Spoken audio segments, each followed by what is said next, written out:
A už môžem hovoriť.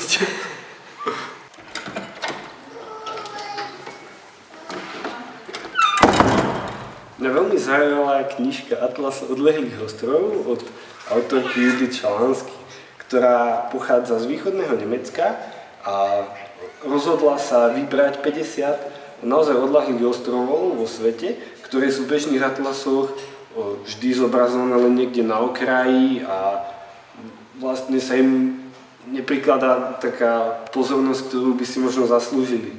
A každý z tých ostrovov má nejaký veľmi zaujímavý príbeh. Autorka tieto príbehy pozbierala, medzi inými je tu aj príbeh ostrova, pri ktorom havarovala Amelia Earhartová pri svojom pokuse obletieť Zem, alebo ostrov, na ktorom Charles Darwin zbieral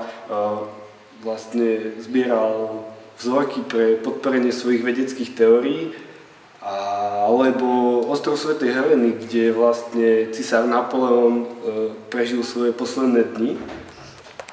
No a netreba ho brať ako klasický atlas, pretože namiesto toho, aby tam boli iba nejaké faktografické informácie, tie príbehy sú skôr príbehmi ľudí, ktorí tieto ostrovy objavili alebo prežili nejaké zaujímavé časti svojich životov. Veľmi zaujímavé sledovať, kam až ľudí dotlačí tá osamelosť a odľahlosť týchto ostrovov. Dotlačí ich napríklad k kanibalizmu alebo k znásilneniam, k vraždám. A je to pochopiteľné, pretože v bežnej spoločnosti nie sme vlastne dotlačení k takýmto extrémnym prejavom správania.